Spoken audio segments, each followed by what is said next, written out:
se descubrió en una cueva y se conservó, es del Neolítico, o sea, tiene 5.000 años este cesto. Y esta sandalia. Tienen 5.000 años, es impresionante porque se han seguido haciendo así, se siguen haciendo incluso, ¿no? Se conservaron porque estaban en una cueva y las condiciones de humedad permitieron que se conservaran. Y este cesto tiene, ya que lo sabe tanto de la cocaína, tiene semillas de adormidera, y creo que es la primera aparición en la historia de drogas en un contexto ritual, porque el enterramiento hay también vestidos de esparto para una señora y la señora está rodeada de estos enseres, entre ellos este que incluye las semillas de adormidera. ¿Y esto en España? Esto es de Granada, la cueva de los murciélagos. Está en el Museo Arqueológico. Sí. Está en el Museo Arqueológico este tesoro, digamos.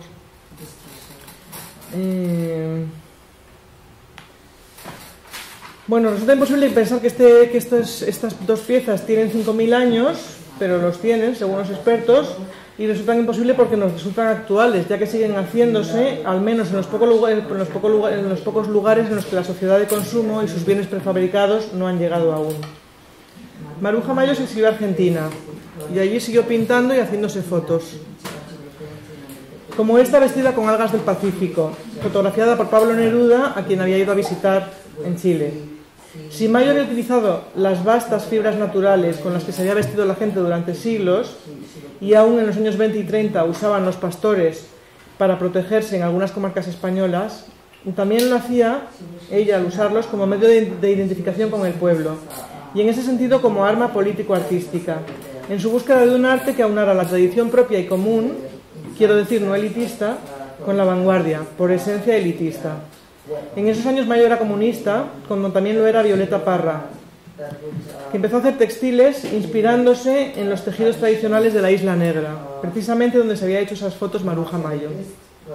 La cantante, poeta y artista plástica Violeta Parra protagoniza en los años 60 y 70, junto a su hermano Nicanor y otros artistas del momento, un ensayo semejante al de Mayo en los años 30. Encontrar una vía de creación artística en la que el autor y el productor estén reunidos, en la que el arte y la vida se den la mano y en la que el artista y su público hablen y entiendan un mismo lenguaje.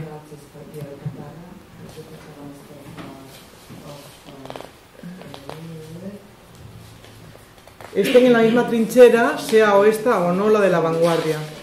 Algo que es una aspiración utópica para unos y una aberración conceptual para otros. Miren esta mano, esto es una escena, Violeta aparece una serie de bordados que tenían relación con la conquista y que eran una crítica de la conquista española. Miren esta mano,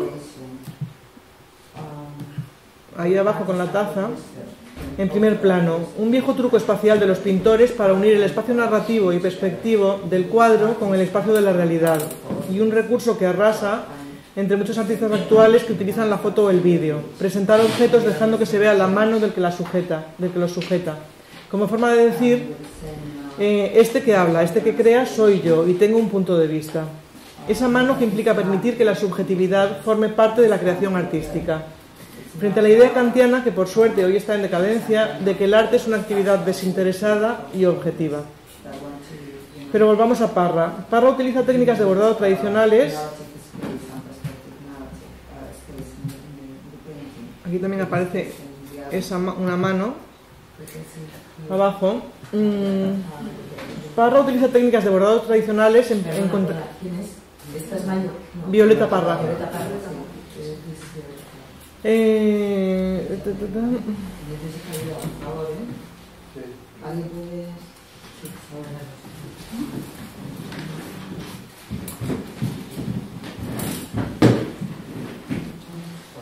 Bueno, Parra utiliza técnicas de bordado tradicionales en composiciones que no lo son y que celebran tanto la fiesta y la música como la lucha contra el colonialismo. Un colonialismo que ya era el de la sociedad de consumo y la globalidad, y que en los años 70 llevaría a la destrucción de empresas textiles tanto en Chile como en España, debido a la entrada de capital extranjero y el inicio de eso que hoy llamamos deslocalización. El paso de la sociedad autoabastecida a la de consumo, pero también el del arte como algo hecho con las manos y centrado en la materialidad, al del arte hecho con las ideas. Ese paso se representa bien con la herencia de Violeta Parra en su hija Catalina Parra, que en la dictadura chilena empezó a hacer los imbunches, fragmentos de imágenes tomadas de los periódicos que cosía, intentando suturar la realidad imposible. Imbunche es un término que define un ser mitológico que tiene poderes mágicos en la mitología chilena. A su vez, Catalina Parra pasó esta manía de coser a su marido, Eugenio Dittborn, autor también de imágenes cosidas, como estas. Hemos llegado a los 70. Para entonces ya había finalizado en España el proceso que cambiaría radicalmente la visión y la relación que tenemos con los textiles. Es decir, ya había empezado a extenderse la sociedad de consumo y el hábito de comprar los textiles manufacturados, fabricados, quiero decir, tanto los de vestimenta como los de la casa. Con ello también cambió radicalmente la posición de los artistas que usaban el textil, que empezaron a interesarse por el propio medio y sus capacidades expresivas. Algo facilitado por el hecho de que la producción textil, tanto de tejidos como de prendas, ya no tenía sentido funcional. Las máquinas permitían el consumo básico e incluso la ostentación a precios más competitivos. Sorprendentemente, quienes más ganaron con este proceso fueron los artistas visuales y no los tejedores, porque ya desde los años 50 las empresas empezaron a pedir a los artistas que les dieran modelos para hacer estampación textil con ellos. El estilo se convirtió en marca y no fue Dalí el único que se prestó alegremente al juego. Ya en 1956 Picasso, Miró y Calder, entre otros artistas, hicieron dibujos para una empresa americana dedicada a fabricar telas estampadas. Y en 1959 en España una empresa surgida por cierto en Bilbao, Gastón y Daniela, hizo un concurso de estampados realizados por artistas. Aquí tenemos los de Millares, bueno, este es el de Feito, Millares o Arcadio Blasco. Este movimiento fue fatal para los tejedores, que comenzaron a dedicarse por un lado a fabricar objetos de lujo con destino a las muchas instituciones que necesitaban decorar sus espacios y por otro a tejer tapices a partir de diseños de artistas de prestigio, como los que hizo en homenaje a Millares Clara Sabó, una tejedora de origen húngaro que fabricó buena parte de los textiles utilizados por los decoradores modernos en el Madrid de los 60. Quiero recordar que en los 50 y en los 60 muchas veces las galerías de arte formaban parte de un negocio de decoración, Biosca por ejemplo o muchas otras. Entonces en ese negocio de decoración se vendían tanto objetos como obras de arte. Entonces muchos artistas, pues por ejemplo César Manrique bueno, muchos artistas trabajaron como decoradores. Bueno, incluido Valcárcel Medina, que eso es un poco posteriormente, que acabo de ver el libro y que trabajó decorando bancos, creo recordar.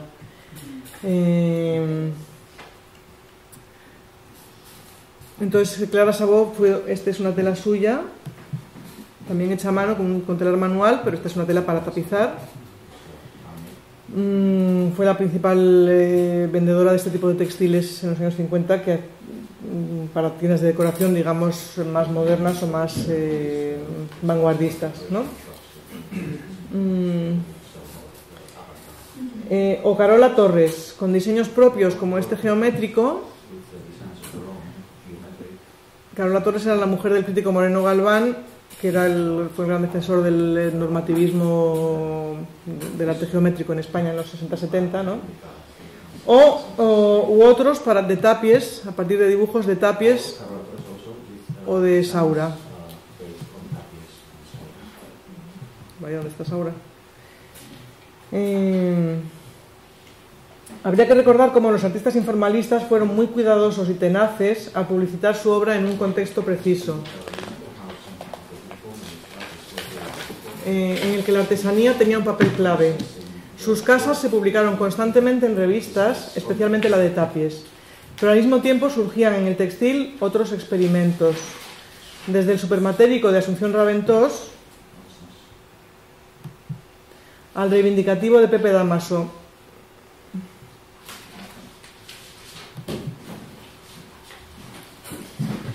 En cuyas obras hay costura y también reutilización de materiales bordados.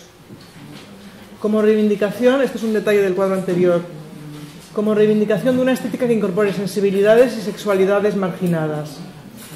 No me resisto a incluir aquí la portada de un disco de vainica doble. Esta es la portada de un disco de vainica doble con un dechado.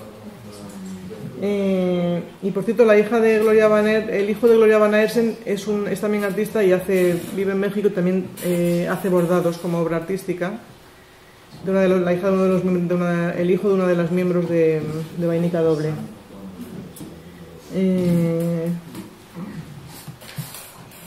Bueno, y por último, un uso pop en esta obra que creo que nunca se ha expuesto por razones evidentes. ¿Alguien sabe lo que es esto? ¿El Carrero? Ah, sí. Es que no sabía si se sabía o no. Sí. Es un tapiz de 1975 que representa el momento del estallido de la bomba que mató a Carrero Blanco, las 9:33 debe de ser.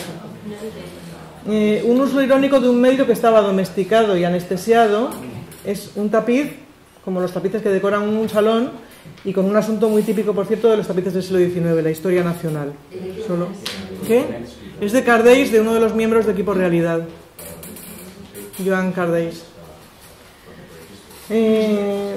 Los años anteriores habían sido cruciales en España y en Europa, ya estoy acabando, para la definición del diseño como complejo proceso de trabajo que implica dibujar el objeto para su fabricación industrial en serie.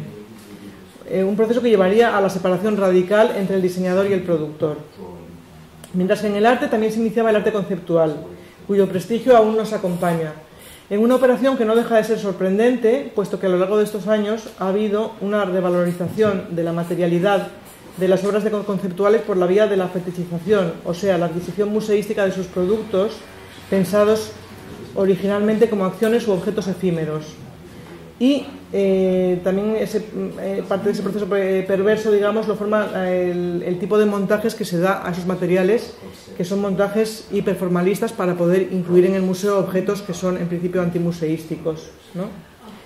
Pero quiero recordar que los inicios del arte conceptual coinciden con los del arte feminista, e incluso que una importante historiadora feminista, Lucy Lippard, fue comisaria de algunas de las primeras exposiciones conceptuales. El ayudante de Lippard en esas exposiciones, por cierto, fue Seth Siegelaub, quien es bien conocido por haber abandonado las líneas conceptuales para dedicarse al coleccionismo de textiles y de libros dedicados al asunto. El año pasado el Museo de Brooklyn dedicó una muestra a esas exposiciones de Lucy Lippard, a las primeras exposiciones conceptuales de Lippard, las llamadas números. Y en una sala contigua expuso el Dinner Party de Judith Chicago, abriendo una puerta a una redefinición más abierta de la historia de esos años y recordando que ambos momentos son en realidad contemporáneos. El Dinner Party es una barroca y muy material instalación en homenaje a las heroínas de la historia de las mujeres. Es nuestro tapiz de los honores y en él la cerámica y los textiles tienen protagonismo. Pero no suele mencionarse, suele reproducirse esta escena, digamos, esta instalación, que es una sala triangular con el banquete, con un mantel dedicado a cada una de esas, me parece que son 99 mujeres seleccionadas de la historia. Entre ellas hay artistas, mujeres incluso sacadas de la mitología, escritoras, todo tipo de mujeres, ¿no? Suele siempre ponerse la imagen de la instalación anterior, pero no suele reproducirse tan a menudo otros aspectos de la obra. Entre ellos este pasillo de banderas con frases también relativas a las mujeres. No se leen aquí, ¿no?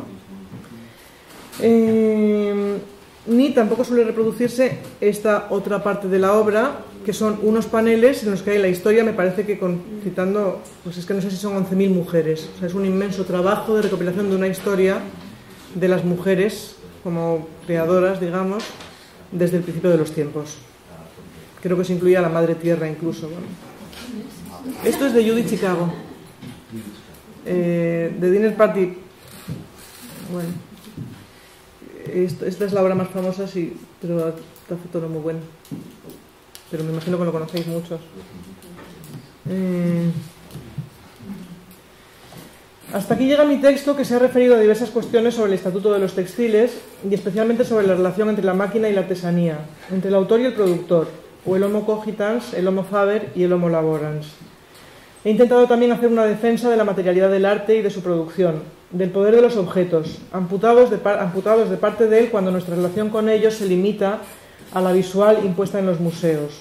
Una materialidad que en España y recientemente ha estudiado en relación con la obra de los surrealistas y los enfermos mentales Ángel González García, y que él relaciona con la necesidad de hacer como impulso que nos hace humanos y como el medio de conservar nuestra adherencia con el mundo y con nosotros. Y sobre todo una materialidad que ha protagonizado y estudiado más que nadie Teresa Lanceta, la artista textil más importante de nuestra historia, protagonista de una gesta realmente sorprendente.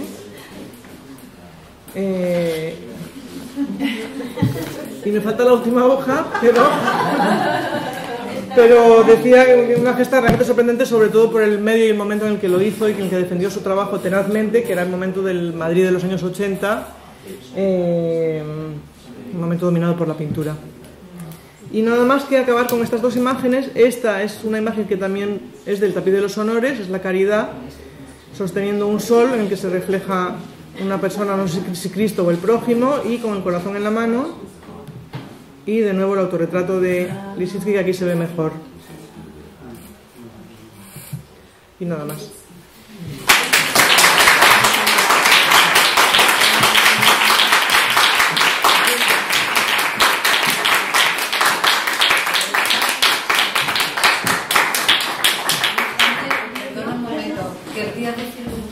Sí. Porque ya que el jersey, ¿os acordáis del jersey que llevaba Camacho en los mítines? Que era un jersey rojo, sí, con una cremallera de cuello alto. Este lo pidieron en el Museo de Textil de Tarrasa, lo pidió para una exposición que hizo y está, si lo queréis ver, la mujer que lo tejió para que él lo llevara en la cárcel. Luego ya lo llevo, lo aprovecho. Hace mucho tiempo está en el Museo de Textil de Tarrasa. Camacho es el fundador, primero de Comisión Sorpresa. Estuvo en la cárcel muchísimos años y ese jersey lo hizo para de la cárcel. No, era muchísimo. Lo hizo para la cárcel. Estaba para regalarlo, pero siempre ya se lo quedó.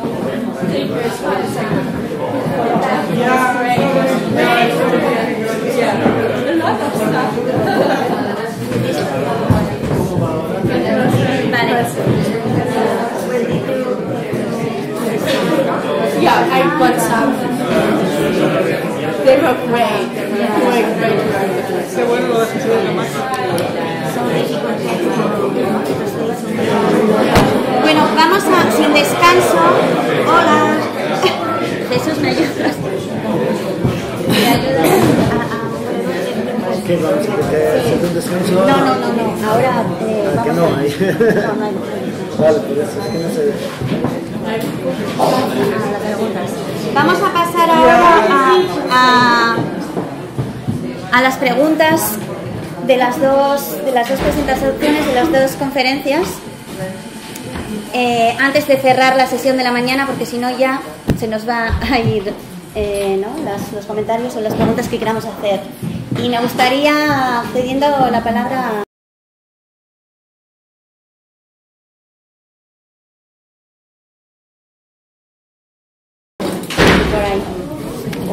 It's really complex stuff. Yeah, it is, ¿no?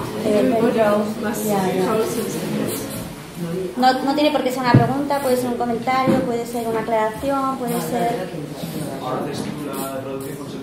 Sí, ¿cómo vamos a hacer? Igual voy a hablar en inglés, ¿no? Hablamos en inglés y hago yo la traducción, porque claro, para... No, pero solo hay una persona que necesita la traducción al castellano si la hacemos a la oreja. Vale, muy bien. So, vamos a hablar en inglés. So we will in English. So, shall I start? Well, it's very broad, both presentations, but I will try to pose my comments and my questions that were, thanks a lot for the presentations. They are both have been very very suggestive and really interesting, with a lot of multiple layers and possibilities of reflection.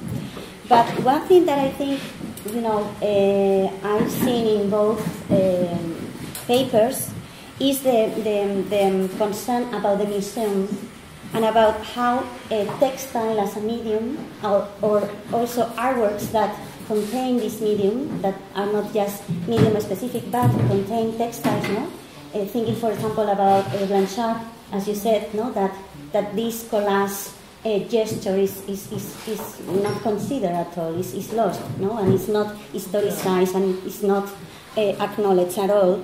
So my first regard is related to this idea of the museum and how the museum really doesn't have this tactile perception into its practice of collecting, exhibiting, acknowledging, presenting to the public. How this is kind of like even today totally postponed or neglected, because the exhibition that one of the installations that you were showing of Elie Tisica is actually recently was exhibited as well in Reina Sofia, and of course you could walk around, but still I don't know if it's due to the problem of the museum or us as spectators that we don't know any longer how we have to proceed with the artworks in such a, when they are reinstalled in this. So maybe this is not a question, it's just a comment, No, it's very important in the case of the Cosmococus to add that they haven't been obviously designed for the museum. They were totally illegal. They had to be shown in private houses since the use of cocaine was illegalized. So that was the main reason. And the first time it has been shown to the public that it was in '92. And it was like 20 years later, Elie Tisica had been already died at that moment. And then it became re-evaluated by the art world. But it's really complicated. I don't know how you experience, for example, the installation in the Reina Sofia. I experienced it in Berlin and in Vienna. Right now there is a whole Tisica show in Frankfurt. It's always a bit complicated, to translate those temporary constructions which had been, conceived for temporary use and for kind of instant use. How to translate it into a nowadays experience, since they, of course, insist and depend from participation and from the use, as Rike mentioned, they are objects of use, and therefore you have this problem of institutionalization, and you're always I'm a bit unsatisfied when I'm using it, sometimes the photographs or also the film, I think, mediates more about the spirit than if you are using it nowadays. You don't get, especially that time, it's very much about that time. Also you could see the fabrics and the materials, also about the fashion of that time. It's very casual. So I totally agree with you, but I don't know what will we do. Even I don't know if we should be showing these kind of things in the museums. Maybe it's not the right place to show them, because for instance, the Parangolé, you can show the videos as well, so you know what this means. But if you show just the object, you're not showing anything. It's the same problem as with anthropological objects. And this kind of artistic objects have also an anthropological aspect. So you need to show, as James Clifford has told about, about the Australian specimens. You know to show the context. You have to understand the situation. It's the situation. It's a situational character, and there is a contradiction within the museum, exactly as you mentioned. And even also, you are also making fetish from things that were against the fetish. Absolutely. So it's Yeah. Mhm. Yeah, absolutely. Yeah. Totally would agree. In this sense, I think another idea that for me was important is that the textile, or this tactility, this development of the opticality that you propose, not as a different perceptual experience, but as a continuation, as a smooth continuation of the opticality. What I was thinking is that the textile as a medium, what it's proposing is questioning the limits of the dispositive. In this sense, the exhibition dispositive. No, this will be a real function, no, to put into question the way the dispositive acts. I don't know if you agree with this or. Yeah, I totally agree with this. And also, it's very interesting in the last exhibition. So, your exhibition in Mönchengladbach, or the one at the MUCA of social textiles, or the one of Setzigelau. No, yeah, this is the social textiles work. The last exhibitions. Of course, if you are working with a live, an artist who is alive and who is working with you, he will hang the work as he wants too. But if you are working with all things, you have to think. And Setzigelau, for instance, have thought about how to hang the things horizontal or vertical, or how to make the boxes for these things. So, and automatically, if you put the textiles horizontal, you make them much more textiles, much more. You need to walk around them to see them. You see them in a very different way, no? So you get more tactile, I think. I'm not sure. It's hard to it's fine. Maybe I misunderstood what you just said, but just because you referred to Setzigelau's exhibition in London at Raven Row, no? No, the one in MUCA, no? The one of social textiles. Where he was showing his collection. He was showing the books, no? The books and everything, the books, the textiles, the hats. It was very interesting because he was using different devices. So for the textiles, for the small pieces, he has a lot of small pieces of historical textiles. He was putting them in on tables, well, close to the window, but tables, and choosing, arranging them using the colors as a way to put together the textiles. And then he was showing hats from all cultures and all ages, using bars with the hats on the top. And then he was showing more textiles like shirts or so, and he was using a device like in the shops. So this kind of stands where the clothes are hanging. Or you know what I mean? Like in the clothes shops. Yeah. I think what is interesting is Setzigelau in this context is that on the one hand, obviously he is so much influenced by his own practice as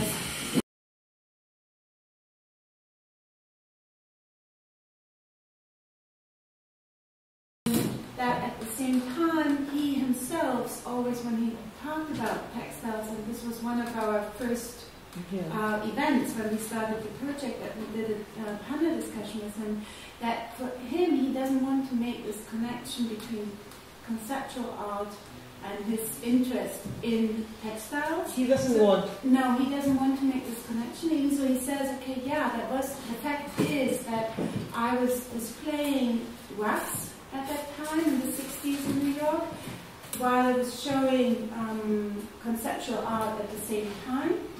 But that was because of another reason. It was because, we had to make some money. And it was also because we were, I was always interested in these rugs and in these textiles.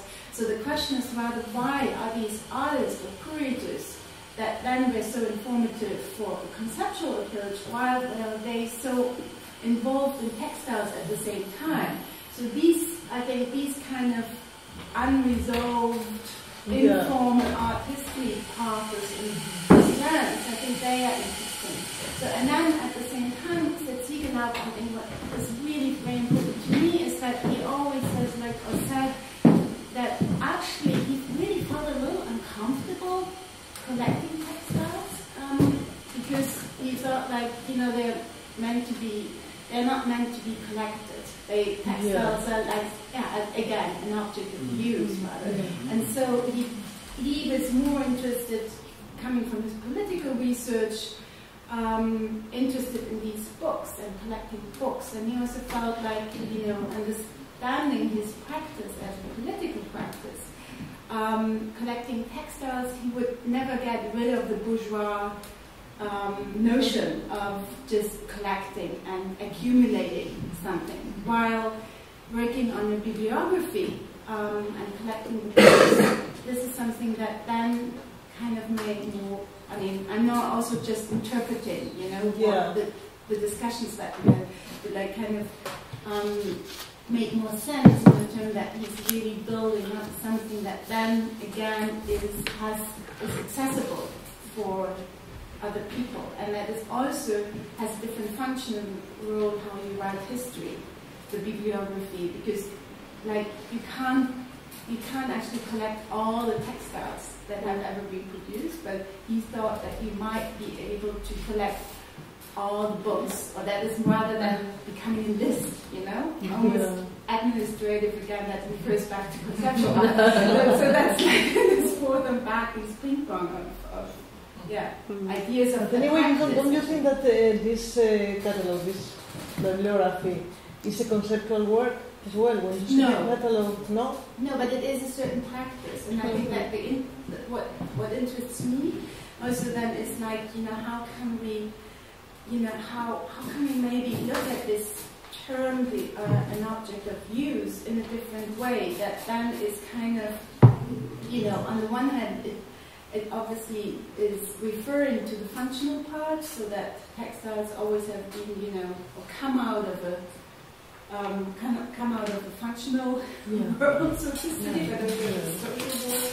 And at the same time, then the idea of use, of practice, was so informative for conceptual art movement. So and then the third part is obviously then the spectator, where like minimalism comes into play, so that these three different types of use, they are actually interwoven to be like really, really literal here, and that they kind of create this kind of unsettled or clouded situation or position of textiles, that it's constantly kind of moving in between this, what we see actually when we look at the textile. I think that it's so much embedded in different meanings, and at the same time it's so highly structured.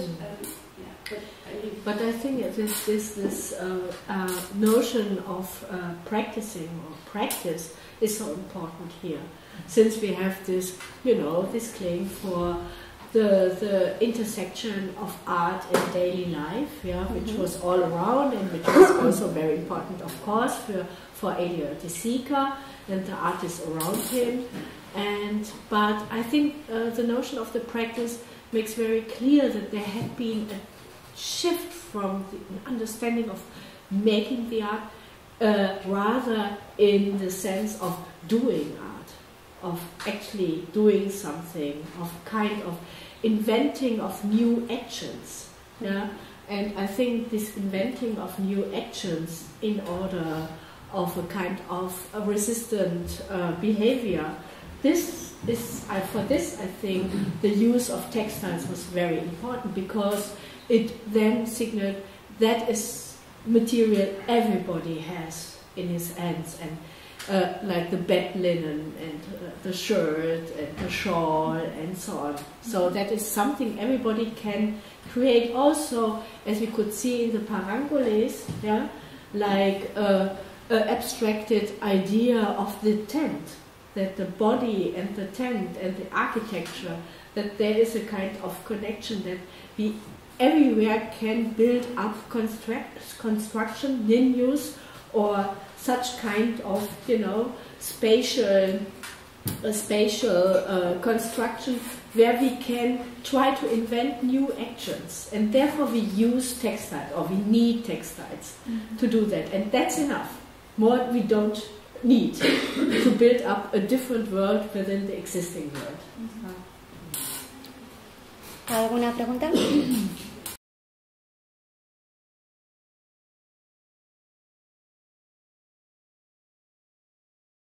Comment, because I could not help to see a filmmaker making the drawing on Superfly by Yes. Lauren Parks. So, and the connection with New York at that time and blaxploitation.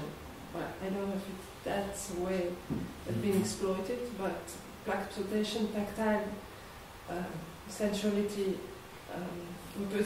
representation, and the use of the body and the textile and so on. I don't know. This is for you academics to work on, because for me it was clear there is this connection at the same time, but I don't know that, because Brazil is not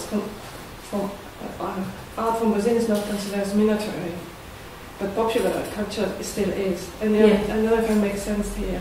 And the only thing, it's about if we don't transform spectators into users. If we don't transform spectators into users, then it won't never change. The museum has to change. I don't see the point of reclaiming to be art. Who wants to be art? I mean, to be art is to be dead. I mean, to be ashes in the museum, like someone said.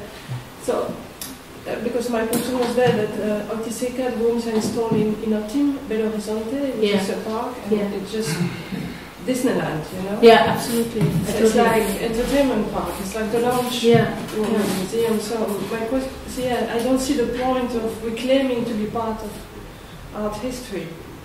Because we don't want to be part of it. We're talking here, but we don't want to be part of art history if art history doesn't change. So I know sometimes the term is to be included.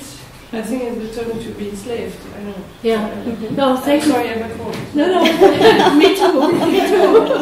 Obviously. No, thank you very much for that statement. And I think exactly that link you made up to the blaxploitation. This is really very important. You could see it in the reference. I didn't, describe every reference because my paper was already too long. And there is this reference to War Heroes, the record then published posthumously after Jimi Hendrix's death.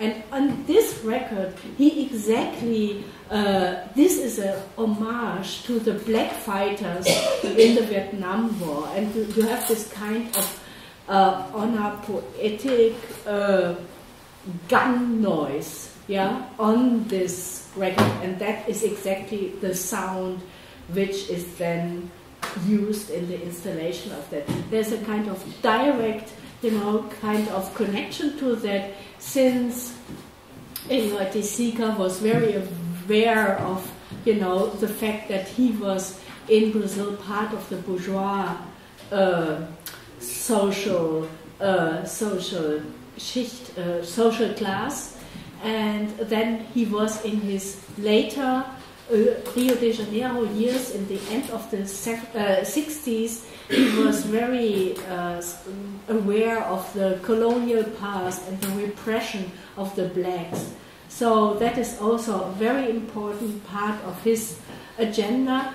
And as you could see with the reference, for example, to Buñuel, that was the same year when Buñuel was, after his exile in Mexico, again making a huge Hollywood film, The Discreet Bourgeois of the Bourgeoisie, who then was in the same situation as Oiticica was. So there's a whole network of references to social conditions. And the second part of your remark, I partly would agree that there is a resistance to be implemented into art historical narrations. But at the same time, I'm always, and I'm not the only one, struck by the fact in how many ways he still relates to modern art, like to Malevich's White on White, to the stripes,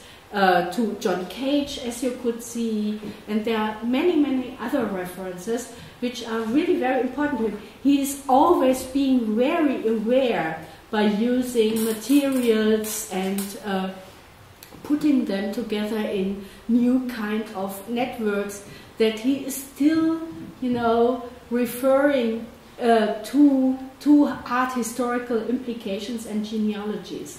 So therefore, I think also your remark, what is then the limit of the optical, is that we can, by the same time, ask what is then the limit of the legacy of abstraction, which you can see in the back linen, for example, and also the limit of the representation. And here it's exactly then the point you have just mentioned, that this is both. It is referring to, and by the same time it is an absolute gesture of resistance against it.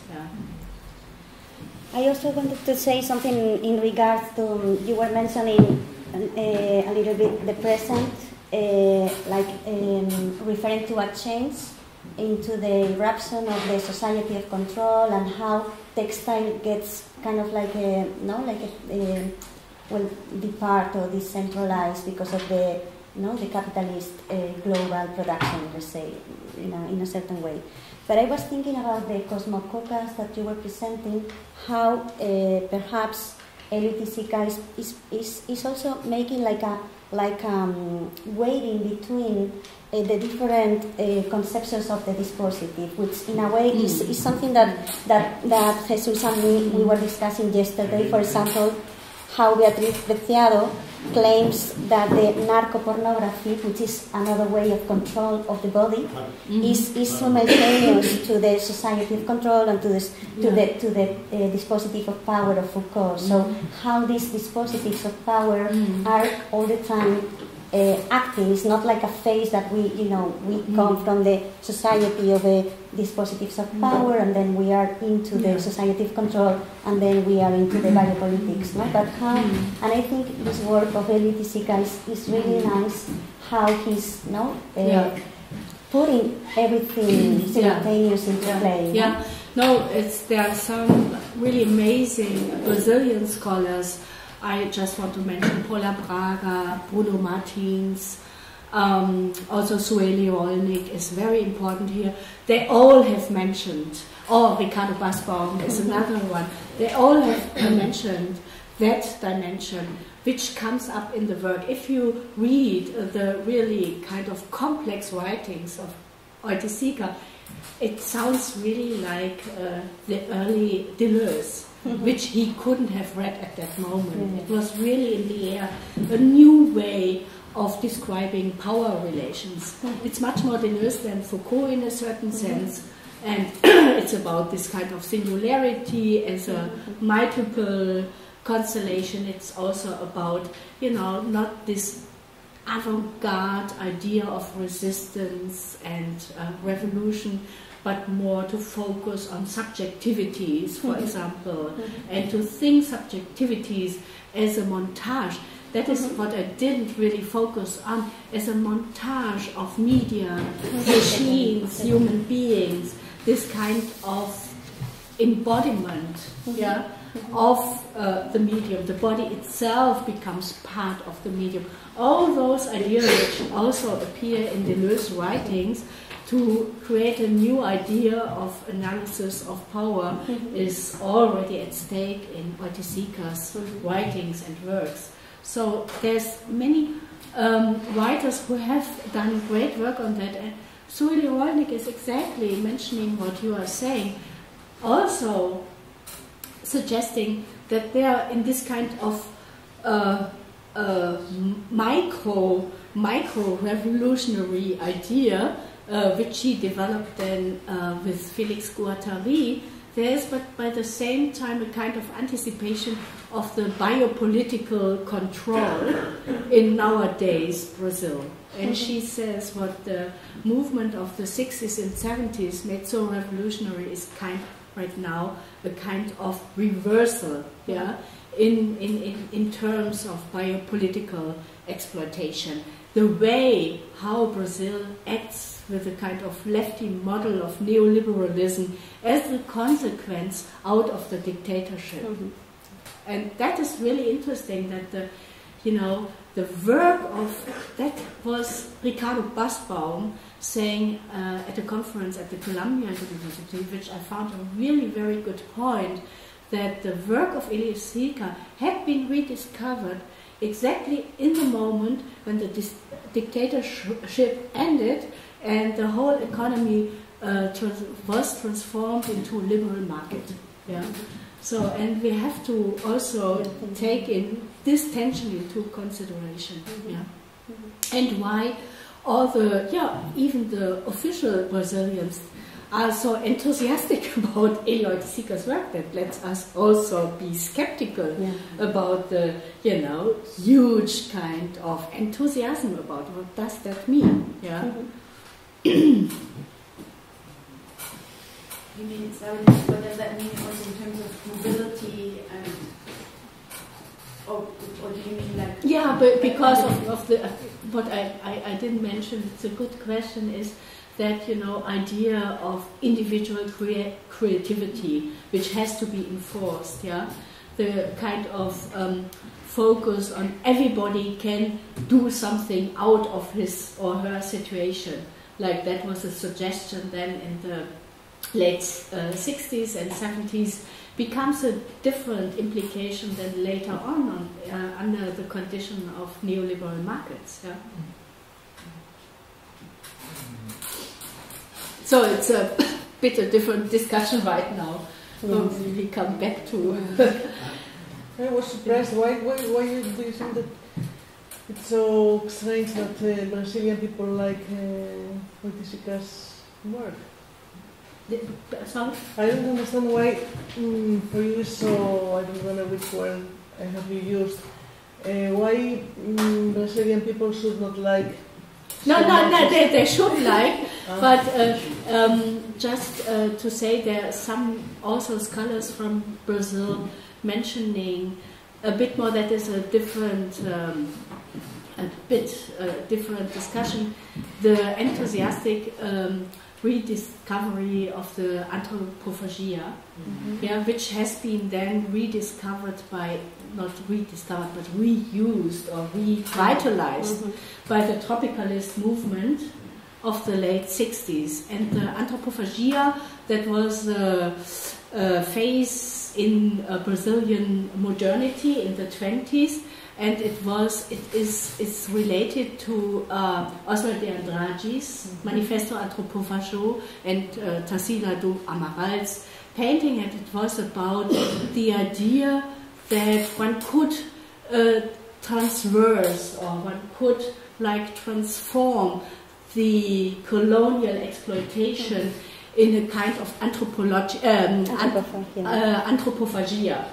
And and that became very popular then in the 80s and 90s, and the state would then use it as a kind of export commodity. And there was one biennial, Sao Paulo biennial, which was then claimed as a new period of anthropophagia. So in this context, it's a bit like, the way how it has been appropriated by the ruling, classes against its, primal idea of a kind of post-colonial or anti-colonial resistance. Since I have been quoted, the use of the word such as pharmacopornography, I would like to propose a different keyword, which would be craftsmanship, as related to textiles, but also as a like it could be like.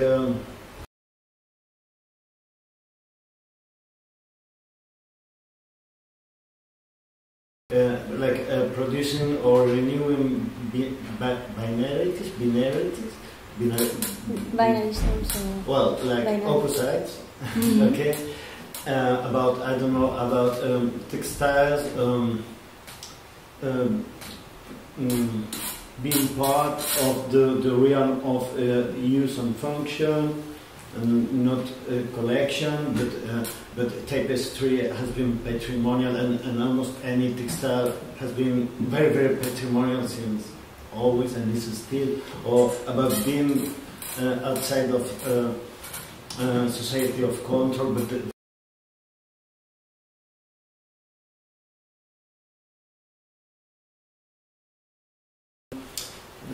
about also what you said about black exploitation, Laurence maybe made me like mix it up, and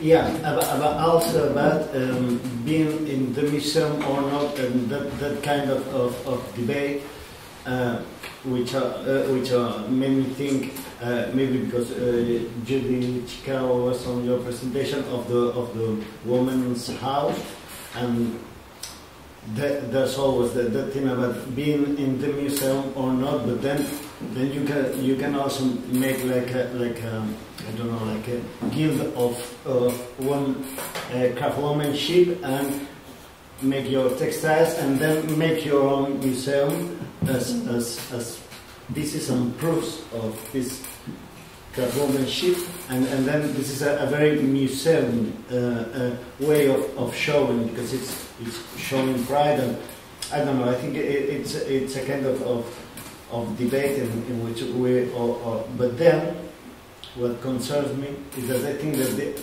some idea like craftsmanship must be now like in the verge of being very exploited, or being reappropriated as resistance. So maybe it's like an identity a bit, just the bit of passé that it can be massively exploited, and then we can leave it, but we can also reinvent it as a political tool.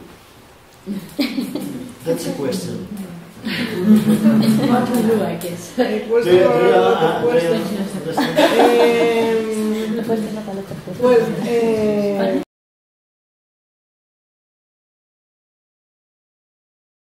For woman craftsmanship. No. That's one of the ideas that can be around. But what I'm guessing is that maybe something can happen. Maybe.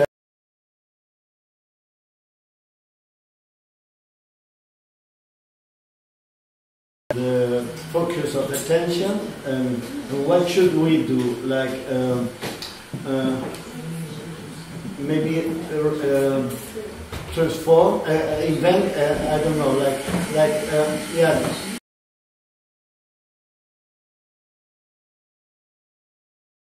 Something as true, and then mediatable or something like that, or like say. Like inventing a fictional, like reappropriate this concept before. Do you understand? Yeah, I understand, but I really don't know. Like theorize in a true or in a fake way, craftsmanship or fiction. I don't know. There are different ways of showing textiles. So of course.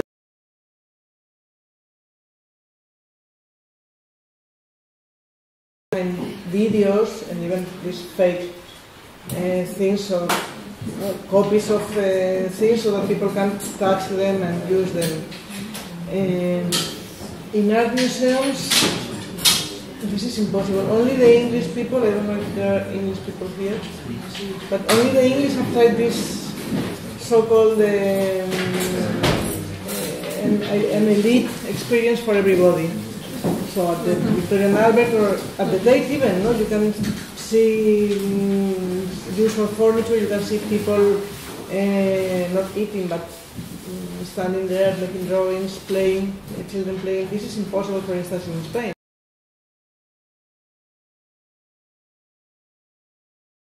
Or even building. You understand? Yeah, I mean, I think it's interesting what you are saying about making these fakes or copies, but I'm not sure I would like to. I wasn't thinking of making copies of the actual object. I was thinking of making maybe copies about the, I don't know, about the conceptual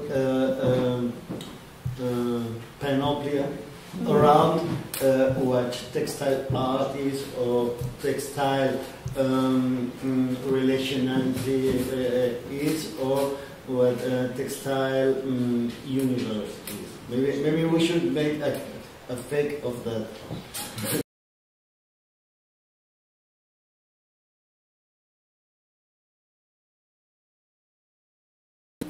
No, Or comment? I'm not sure whether I understood you.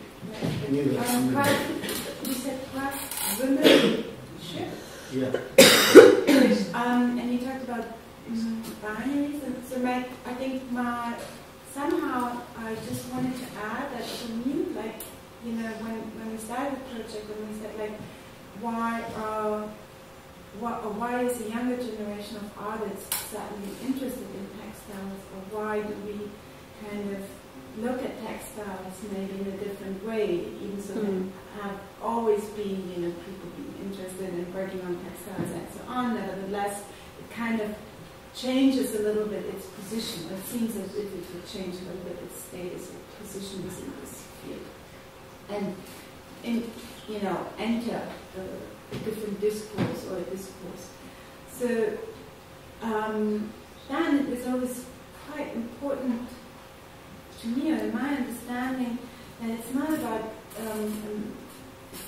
replacing something. You know that these connotations or attributions like craft or feminine or whatever it is, that they are not suddenly then replaced by other terms, but that actually this, as I said, unsettled situation is really interesting. Something that is many things at the same time, and so therefore rather asking us, and there I agree with you, pushes us to find maybe a different vocabulary. But I think this craft womanship is still, it is touching on this idea of finding a different vocabulary, but without the topics. But you're still kind of using very kind of loaded.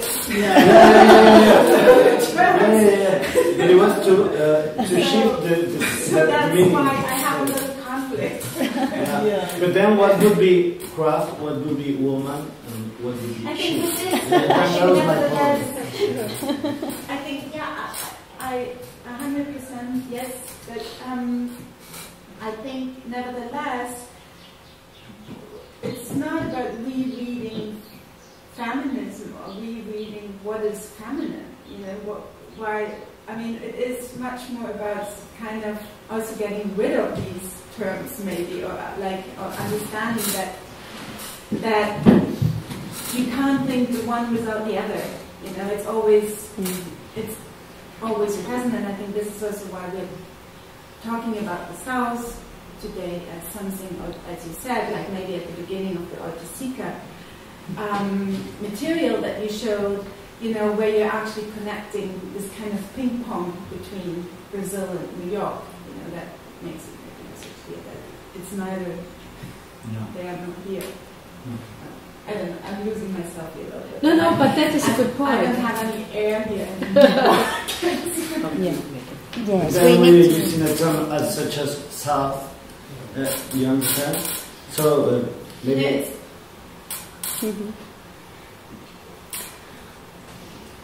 We'll leave it here. And we continue in the afternoon, but there is some tortillas and salads. O sea que lo dejamos aquí, pero luego continuamos.